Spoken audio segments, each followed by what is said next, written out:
My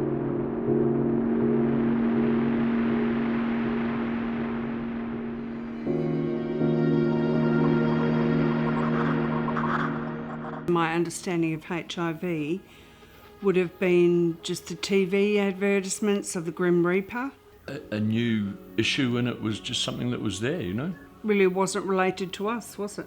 No. And then they suggested that I go and get tested. Well, didn't think for 1 minute. And then when we did, and I was, it was, well, double whammy. We just sort of got to initial kind of thinking that it was just Stephen and at least I'll be here for Tanika, but... And Tanika must have only been 5 or 6 months old, I suppose, if even that. And it was just crying on the front door, holding her. What have we done? You know? What have we done to you?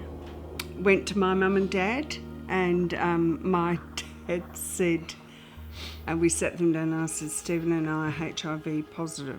And my dad said, God bless him, beautiful man, said, the bloke at work's got the flu as well. I'll put the kettle on.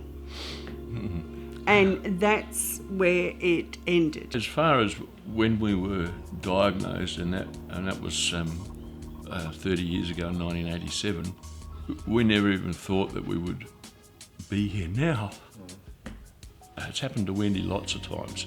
You know, went to see a dentist, and everything was covered in plastic. The chairs, the place had been cleaned out of patients, and everything was door handle as she knocked on, went to open the door. The whole thing was all just covered up in plastic.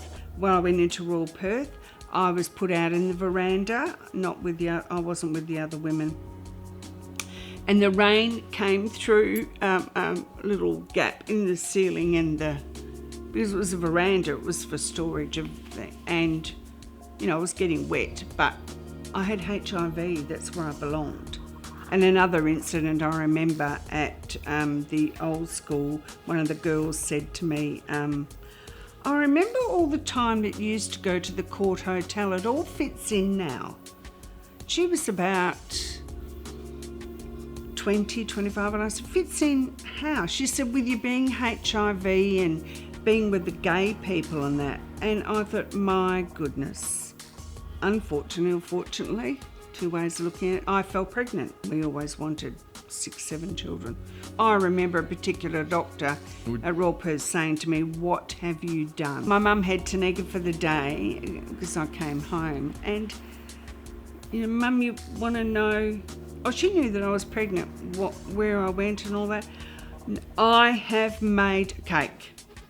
And I remember she made a cake. So she was a bit in denial, didn't want to know.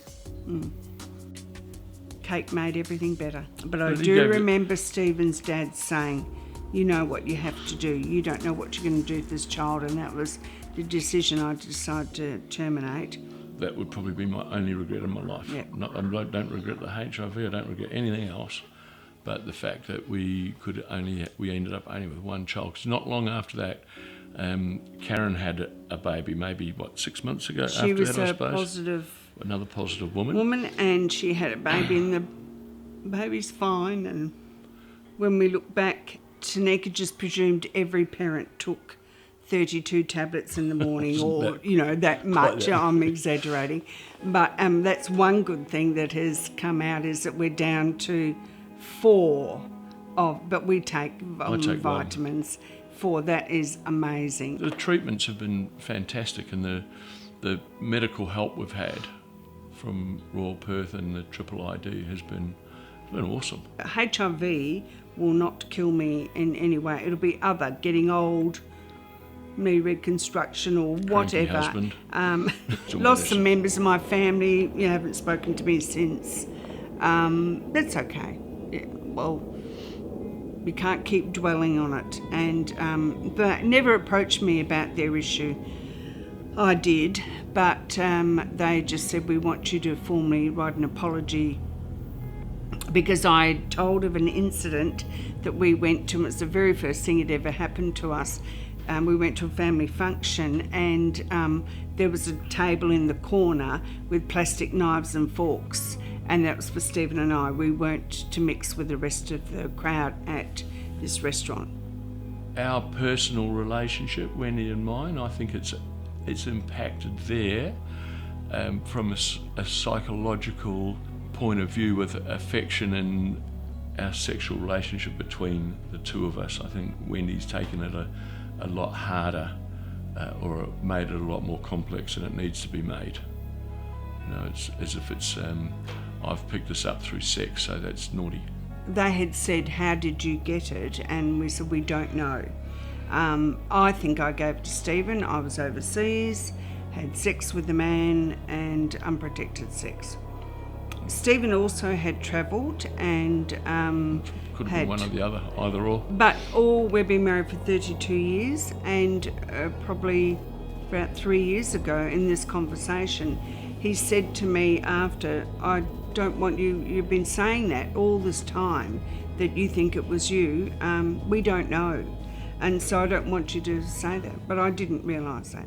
Looking back, I'd say that we wasted probably 5 or 6 5 years. or 6 years of our lives of not telling an awful lot of people and just shutting down as we had life sentence. With work, just about all my work colleagues know, the people I deal with at my suppliers know. The worksite was involved in a lot of union activity, strike activity, this sort of stuff. And we were sitting in the sheds one day and one of the guys said, let's all go and, instead of just sitting around here playing cards, let's all go and donate blood, do something reasonable. And I thought, how the frickin' heck am I going to do this? How am I going to get out of this, you know? 20 other electricians, maybe a few more, and me. And I couldn't turn around and say no, and because everyone was doing the right thing. At the school I was working at, about 2 or 3 sets of parents went to the headmaster and said, we want her removed from the school. And he said, no, I'll remove you. Wendy stays here. And there was a staff meeting and it all came out and it was just terrifying. And people weren't just supportive, amazing. And out of that came a very, very positive thing. A member of staff's had 4 boys. She went home and told the boys and they still had unprotected sex. So this was maybe 5-6 years ago, and that brought awareness to them, so I thought, well, some good came out of it. I've never had any negatives about it, and if someone was negative, I'd probably tell them to go and get photographed. Yeah, the future is really good. And as I've said before, you wouldn't want to be dead for quids. Life is just too good, even with HIV. There's things I want to achieve. One of them, live to 80 or 90, which I don't think is going to be an issue. It won't be the HIV that gets me. Well, I hope that I'm in his future because I didn't get a mention, but I don't know. I'm 60 next month. I'm so goddamn happy that, not that I'm 60, but that I've got there. Like when you look back 32 years, wow. If you open up to people, yes, there'll probably be some negative experiences, but they need to learn to deal with that, not you. You know, looking back and just thinking at that time, it was quite amazing.